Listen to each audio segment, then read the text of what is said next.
sports fans, it's Coach Nick here, and welcome to B-Ball Breakdown. Now, again, I want to shout out to everybody for contributing and making this channel so popular. I did omit a couple people though, or certainly RC and Glad, one of the very first subscribers. I want to thank you for coming and commenting and keeping it up. I have no idea if I'm pronouncing that right, but it's not my fault that you have a bunch of strange letters all in a row. Razor21, also shout out to them for giving me a nice comment, and everybody else. So I'm going to have some questions coming up for Lakers-Suns Game 2. So make sure you stay tuned through the whole thing because I'm coming back in the middle of this. Now, the thing I couldn't stand was I couldn't even make it through the whole game because the team defense on the Suns was so bad. And you know what? It's not even the team defense. It was just two players, Jason Richardson and Amare Stoudemire. Now, you take those two guys off, I don't give a crap if they scored 27 and 18. You get rid of those, you put some role players in who score 14 or 15 points and play some good team defense, and now you got something. Maybe you have a chance to win this game against the Lakers. So, let me show you what I mean. Let's start with our friend Jay Rich. His defense is so atrocious, this pass to the wing is supposed to initiate the offense, not allow a drive to the basket for a layup, yet it's happened countless times in this series. Here's the one adjustment the Suns made on defense. They front the post to make it hard to feed. Now, what they need to do is take away the pass back to the top. This would stall the offense. It would also limit Kobe's touches. It would force the Lakers to do something else out of their offense. Instead, they let them throw the ball around the horn and get a wide open shot. I don't care if it misses. This is the kind of defense that's going to lead to a loss. Now watch Jason Richardson. I don't care what happens, you should not be allowed to walk while you're in a playoff game. It's just not right. Now he gets back and makes matters worse because he sees that Robin Lopez has to guard Kobe. So he decides, oh, I better go over and double on that. Well, that's the stupidest thing I've seen because boom, they throw it right to the corner for a three. Jason Richardson is killing them already.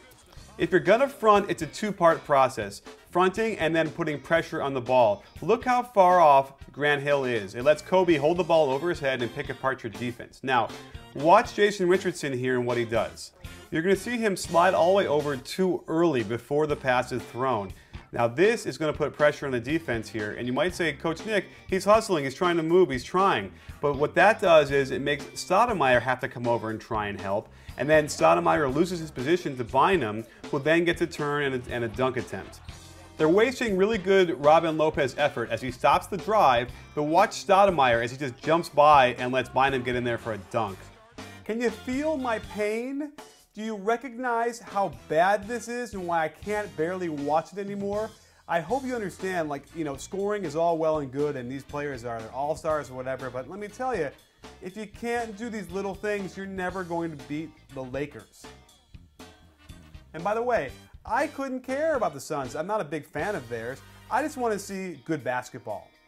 The fourth option of the triangle is the pass to the corner. Now this will set up a screen and roll with the center and the guard. We were always afraid when we coached this that the other team would simply trap because you have two extra defenders, the baseline and the sideline. If the Suns let them run their offense, they're going to get a great shot, and most likely if they miss, they get a rebound because they're in great position out of this option. Let's talk hedge, as in no hedge. Here, Robin Lopez is waiting back for Kobe to come to him instead of being higher to stop the penetration. And it looks like the coaches have decided to play it this way. Well, let's Kobe get right in for a shot. Now, look at how Amare Stoudemire's hands aren't up in proper rebounding position, so the ball goes right over his head. They get another shot at it, and they don't hedge again, and this time Kobe turns the corner, blows right by Lopez for a layup. Okay, so this was supposed to be just a breakdown for the Phoenix Suns defense and its deficiencies. However, I kept seeing the Lakers do so well on defense and the team concept that I had to show you what I was talking about.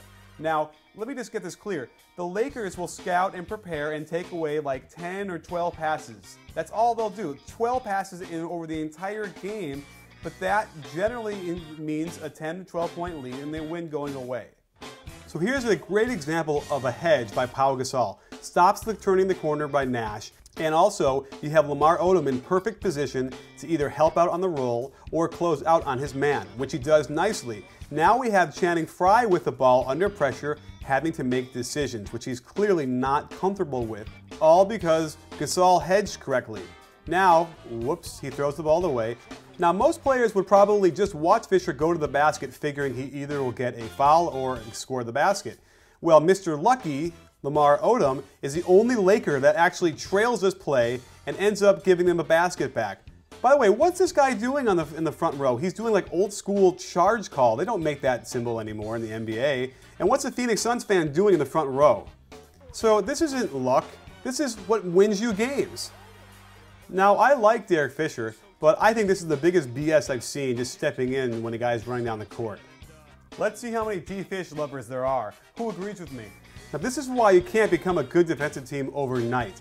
Now here, they're going to front the post, which is all well and good, and it also takes the Lakers out of the triangle offense because they're just going to pass the ball around trying to get it to Powell, and that's good. But what's bad is that there's no pressure on the ball, and these ball handlers are just holding the ball over their head and waiting to slice and dice you up.